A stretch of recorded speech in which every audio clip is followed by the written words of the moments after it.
Do do do do do do. Hello everybody, it's your boy SsethTzeentach coming at you with another epic SsethTzeentach reaction video, and today I'm gonna be reacting to his Tribal Hunter review. Given Seth's background though, this also seems like a very perfect fit for him, a perfect fit for a trouser snake. Well, except, you know, the whole orchid harvesting business and whatnot. Will his knowledge of the jungle hold up, or will his comfy warlord living be the end of him? Well, there's only one way to find out. Also, be sure to like the video if you did, and to leave a comment on here as well. And if you like more videos like this, consider subscribing, and make sure to ring that bell. Only about 6% of my viewers are actually subscribed to me, so it'd be a great help if you did. It costs absolutely nothing, and you can always change your mind afterwards. But with that said, it's time for us to get a little native. Woo!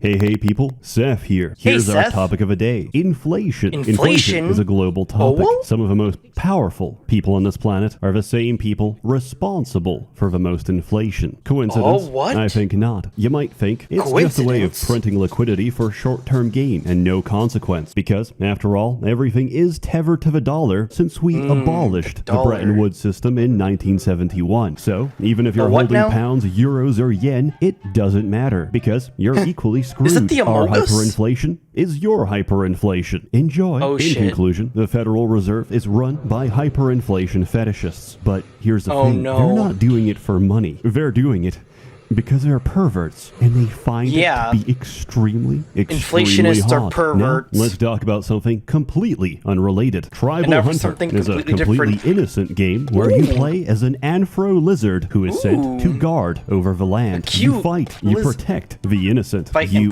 consume your enemies by ventilating them directly into your mouth. And it's really funny because if you eat too much, he gets large. Oh God, imagine that. Wouldn't that be funny if we made a game where if you eat you actually get bigger? That'd be funny, huh? What if he ate even more and got even larger? Well, that would be crazy. Oh no, but please. Don't eat too much or you're gonna pop. This is an allegory for your blood vessels, which are going to pop if you keep going down this road. Because remember to binge responsibly, kids. Soon enough, the only way you can keep going down this road is in a motorized mobility scooter. Answer me this. What will you do when Elon Musk turns off the Tesla battery in the middle of the woods? No! That's right. You're going to be kissed to death by a pack of nanny dogs who just broke out of a local nursery. And guess what?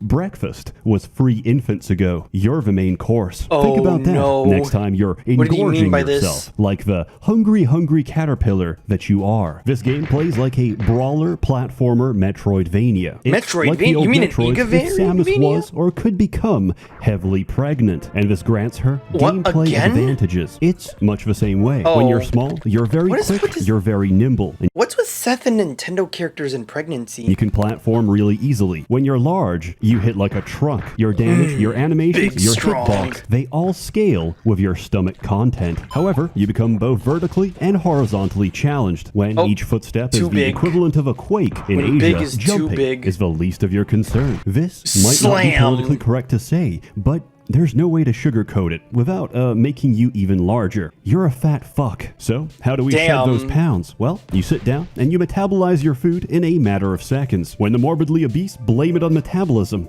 this is exactly what they mean. This is what they're competing against. This I want his metabolism. I mean, I kind of do have his metabolism, but still. Damn lizard just metabolized, and I calculated this, by the way. I took an average slaughter-sized 250-pound hog, and he ate 3 of those, which in the span of 15 seconds, he has digested completely. That's over 500,000 calories reabsorbed into his body, and damn, his gains must be crazy. Still, we're asking stupid questions like, why can he breathe fire? Here's a question. Because he's a lizard. Sitting down quickly trains satiety for health, and it's your primary way of healing up between fights. It's actually genius design. Like, think about it. You're making a game, and you get really happy when things get larger. That dopamine hits hard, like coronary heart disease. But where do we go from here? It's already half a screen, and the commission artist is just not responding anymore. After the last request, there's no sign of him. They're postal Where'd he go? Where'd my commission artist go?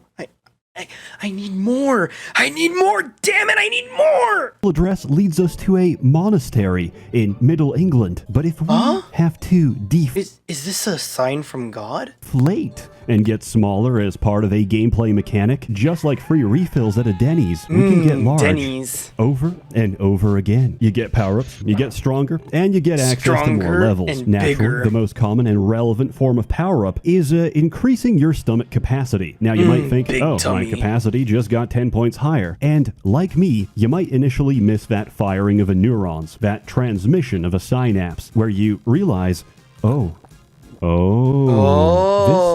this isn't my final form. I can get larger. And so there's this strange drive pushing you forward where you're kind of morbidly fascinated. Because you see, there's many forms of motivation, and ours is to see how large we can possibly get. Who is this game for? Why are we who is it covering for? Inflation fetishists, that's who. Why is it important? That's a very simple answer. What is First, this? Why? they came for the furry inflationists, and I did not speak out, for I was not a furry inflationist. And then they came for me, and there was no one left to speak out. That's why. We defend them now, and we get on good terms, so that during the upcoming political upheaval, they can return the favor and vor our enemies. Due to the nature of my work, I cover some really old and really niche games. Problem is, it's hard to get an original copy. So I depend on friends and family to send me a working copy of Bad Rats 2. Punjabi pre-cracked no virus. One of the most stable ways to do this is torrenting, or as it's more commonly known, trying before buying. Unfortunately. Yeah, that's what it's called. Yeah, of course. Yes, that's what it's called.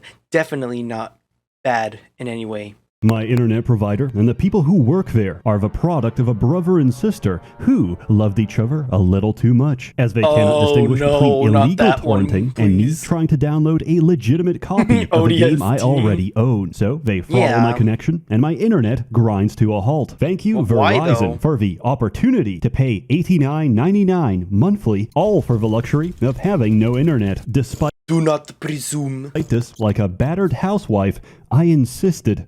They're doing it because they love me. Then, about a month later, I received a cease and desist from Verizon, telling me that I'm most definitely going to jail, giving me a list of racially motivated gangs I can choose to join once inside. I've never owned a paper shredder before, but I gotta tell you, it's strangely satisfying. That's my third letter this week. So I realized my internet provider really doesn't know what's best for me. So instead, I chose to install ExpressVPN. When I got suckered into an ExpressVPN ad. Ah, shoot. Is pretty straightforward. You help out your local village by beating the shit out of everything and consuming their dead bodies. For an island guardian, you're actually quite... Now that is what I call a good job. Terrifying. And the village itself is a really nice place. What a beautiful day on God's earth. I wonder, what shall I do today? Work on myself? Develop my skills? Care for my friends and family? I know. I'll spend my entire life online and become increasingly weird and isolated, divorced from reality. Self-esteem? What's that? I like... Damn.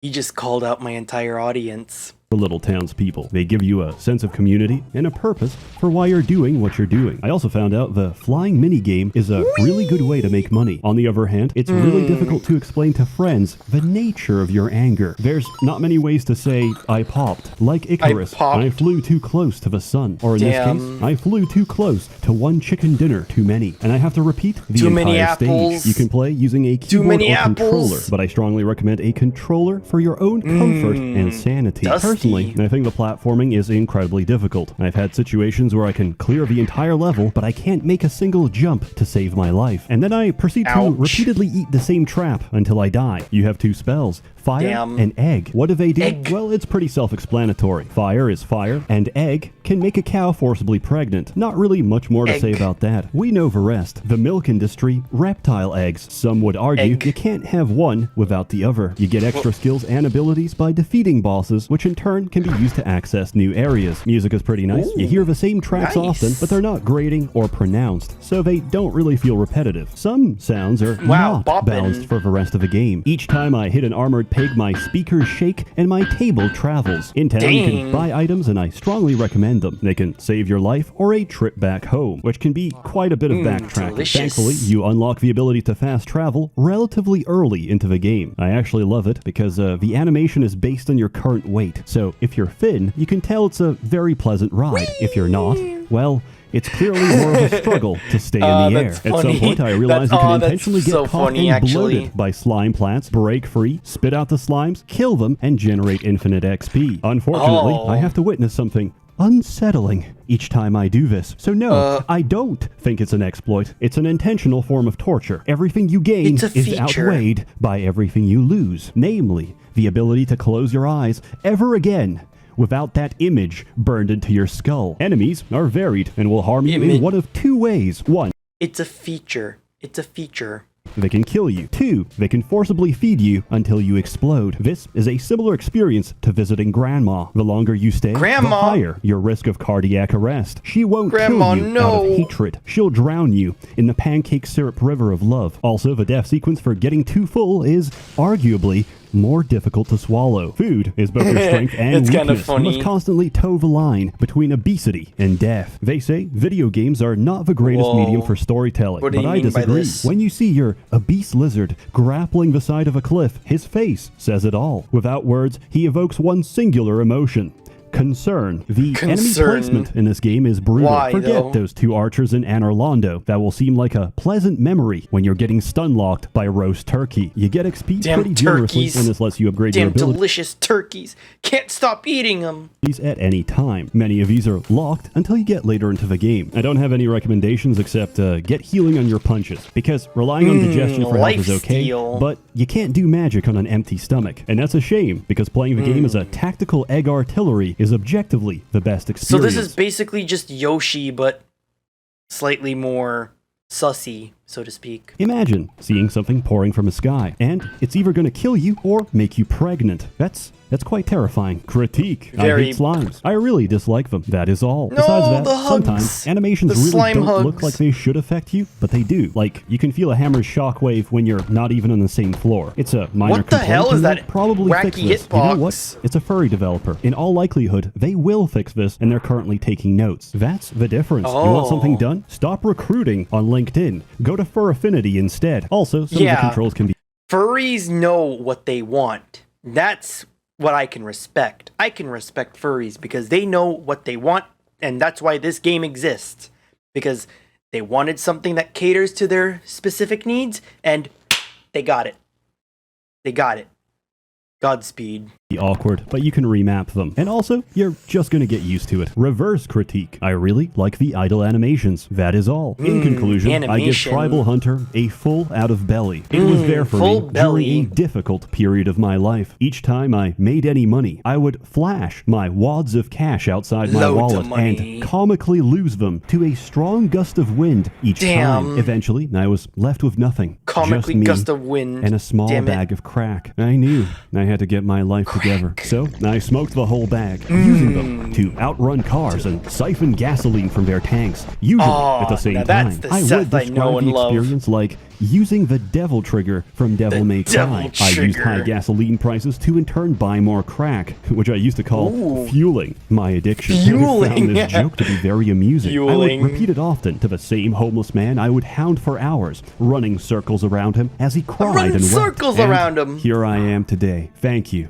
Tribal Hunter, for giving me my life back. Hey, sorry for stretching out the video, but I'm happy to inform you all that Tribal Hunter is now on GOG. It's on sale! Follow my GOG link at /UNICEF for 15% off. For every dollar you spend, I will personally steal a liter of clean drinking water from the children that need it most. Forget charities that make things better. I promise I'll make them worse. The developers told us they're really close to a 1.0 release, so even if you buy now, the game is going to leave early access in a couple of days. As always, more more Better content get to it come, while so it's stay cheap. tuned. Or don't. It's an open door policy. A warm thanks to the many members of the Merchants Guild. Thank you, generously Merchants funding Guild. and Very bankrolling cool. these videos. Thank you for You're feeding all me. truly wonderful. And Unless Seth. you're mentally unstable, in which case I recommend comprehensive psychiatric therapy. Have a good one. Have a good one.